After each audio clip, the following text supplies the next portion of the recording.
Good evening, everyone. Phil here, and welcome to the Daily Wrap for what was May 11th, 2023, my return day to streaming and the beginning of a 6-day streaming week. Full-time streaming this week, meaning no streams off, and also mostly gameplay, although there will still be my Saturday React stream. Let's talk about what happened today. So, when I came back, first of all, the Level 1 podcast this morning was very informative because, as usual, when I was off, a lot happened. We got rumors about Mortal Kombat. We got rumors about Starfield. We've got rumors about this and that, and a few solid news stories as well. And so we talked about all of those rumors, and it was pretty fun. Chill time, some questions and everything. Good show, good return show. No drama, lots of fun discussion. Okay? First stream today was the continuation of Elden Ring. Now, very shortly, we're going to have a discussion. We'll talk about that in a moment. Let's talk about what happened today, but we're going to have a discussion of these daytime streams, okay? So, Elden Ring. Today, we wrapped up the Royal Capital. We actually did the whole second half of it, taking out all the bosses, clearing it, and, then getting the mission to basically continue on past the capital to try to light the giant urn or whatever it's called, the giant torch so that you can burn the Halley tree. Not the Halley tree, excuse me, the Erd tree. So we got that done. Very, very different from the first run. When you watch it, I think you'll be entertained, especially when the Morgott fight. Oh my god. You want to talk about an interesting, different fight? Give it a look. Then, after that, we unlocked the optional dungeon under the city. We didn't do it yet, but we unlocked it. And then, we went to Deep-Root Depths. That's what people wanted to do. So I went to Deep-Root Depths, and we actually cleared the whole thing out by the end of the stream, including all the optional bosses in the area. And the optional super boss, which is the Lich Dragon.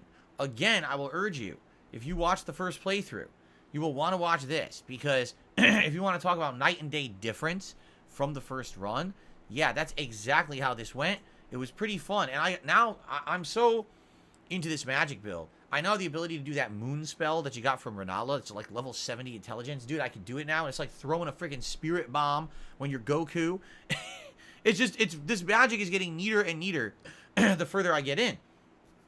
I've now got a ton of stats into Vigor, so now I'm not necessarily dying to one hit anymore, which is good. It allows me to set up magic and stuff, and not, actually make use of my healing and all of that. And now I'm starting to level up intelligence again, and it's just going really well, so I'm really digging the build, all right? So, good stuff, good progress today.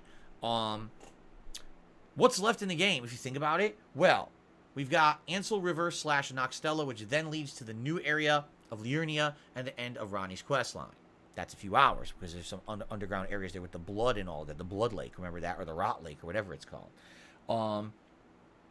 We've got very few odds and ends around the world. It's a little bit in Caelid I didn't do yet, but that'd be like maybe 10 minutes, 15 minutes, I think. Not a big deal.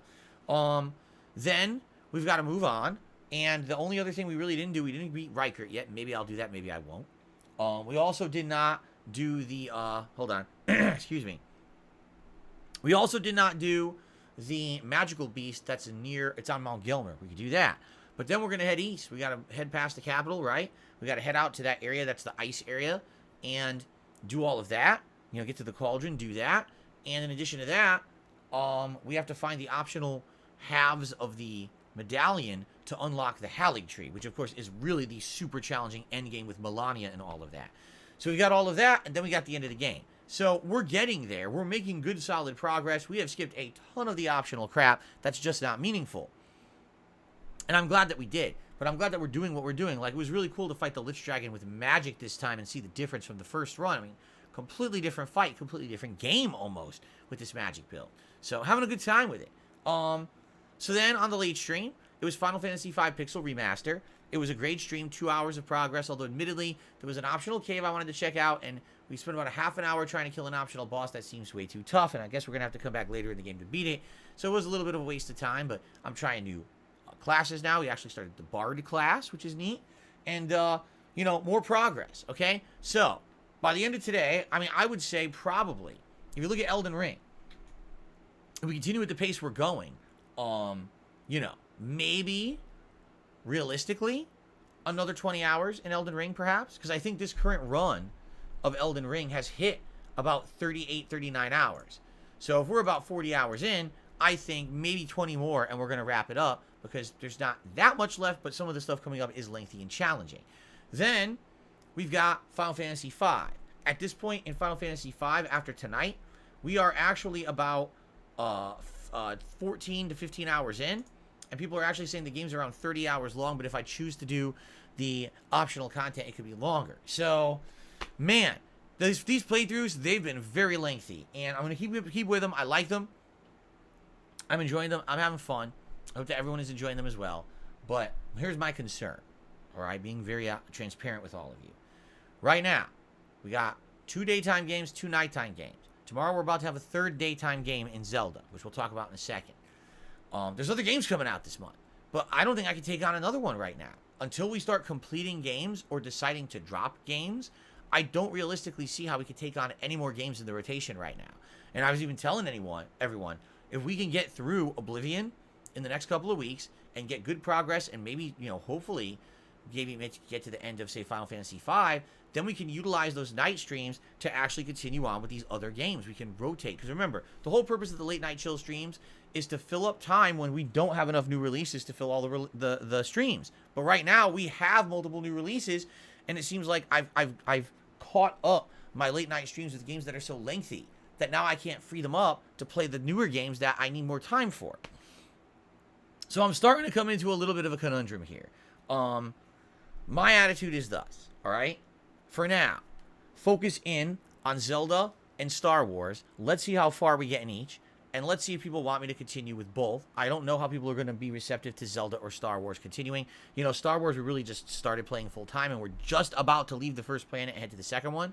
A lot of people want me to drop Star Wars, but it seems like when I play it, some people show up and seem to enjoy it and support it. And, personally, outside of the graphical performance and the weird bugs that basically show how unpolished the game is, I like the game. Like, I'm actually having a good time with it, okay?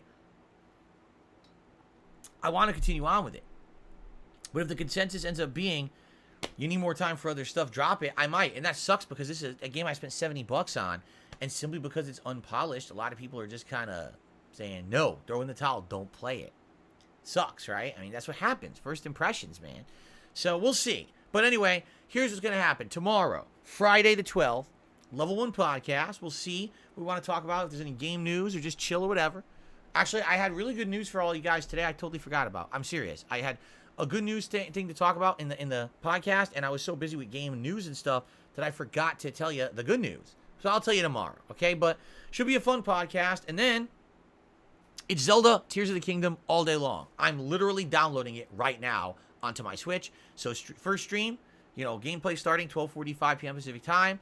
We're going to be about 3 hours stream there. And then late stream, 6:45 p.m. Pacific time. 2 more hours. We'll get a good tear into Tears of the Kingdom. See what it's like. And hopefully it's good. Hopefully it runs well. Hopefully it plays well. I'm hoping for a great Zelda game. Okay? So that's all day tomorrow. All right? Then Saturday, it's going to be my React stream, DSP versus the Internet on DSP Reacts. And it's going to be more Zelda at night. Sunday, it's going to be the continuation of Star Wars Jedi Survivor and Oblivion. Monday, it's either going to be more Zelda or Star Wars, depending on what you want. Monday night will likely be Final Fantasy V. And then Tuesday, I'm kind of leaving open. Do you want more Zelda? Do you want more Star Wars? Or do you actually want me to do an Elden Ring stream? I'll leave it available and see what people think over the weekend, okay? And then probably, Tuesday night, probably more Oblivion. So, you see my problem. When I'm juggling 3 games, it's going to be very rough to be able to play them all a good amount each week. It's going to be a major problem. And with these night streams tied up with other games, it's an even bigger problem. Because what else is coming up this month? There's a new Amnesia game in like a week or two. I don't see how I could play it. All right? There's a Lego driving game. Now, that one, admittedly, I wasn't really focusing on or thinking I was going to play. But at the end of the month, there's Lord of the Rings Gollum, which looks like it could be an interesting game, the lore of Gollum, and I like Lord of the Rings. I might want to play it, but I can't right now with all this other stuff going on. The people are like, are you going to play the Diablo 4 beta? No, I can't. Are you going to play the Street Fighter 6 beta? No, it's the same characters that I already played twice, but at the same time, I also wouldn't be able to do that either. It's too much. I'm in the middle of too many other game playthroughs, right? We already got a special event coming up May 21st to celebrate fighting games and hype up Street Fighter 6, and the last thing I would want is to head into June and have 3 lingering playthroughs that I'm not done with, and now we're starting Street Fighter, and now when am I going to finish them, right? So that's what I mean. Like, we definitely got to try to finish up Oblivion as soon as possible, and then I think we have to make a decision once I start playing Zelda, like, what are the games that are more important, and do we want to, maybe only focus on 2 and put another one on the back burner, or just, end one? I don't know. We do realistically have 2 weeks to focus in on these games, but those 2 weeks would constitute 10 streams. You know what I'm saying? Because you got to react stream once a week. So within 10 streams, can we finish any of 3 games? Probably not. You know, it's a concern. I'm curious what your feedback is. What games should I keep in the rotation? What games should I put on hiatus? Is there games I should finish or not even complete? Just end them, you know? I would say Oblivion, we're in the home stretch. With Oblivion, probably 1 to 2 more streams to finish Shivering Isles, and then 1 to 2 more streams to finish the main story, and we've actually finished Oblivion. So I feel like if we focus on it within 2 weeks, we're done with Oblivion. That's good. Now we have a night stream opened up for other games. But outside of that, I mean, Final Fantasy V, we're only halfway through. And everything else, I don't even think we're close. Maybe Elden Ring if we push, but then the other games have to wait. You know what I mean? So I'm kind of torn right now. I'm curious. Please give me your feedback. Leave comments. Let me know what you think. We'll talk about more of this on the podcast tomorrow, and hopefully we can get some guidance, you know, between me and the viewers talking. All right, guys? All right, so that's the deal. Zelda all day tomorrow. I hope you'll join me. Should be an epic and hype launch. And please have a good night. Everyone, be safe. See you in the morning for the podcast and for Zelda Hype. Peace out. See you then. Later.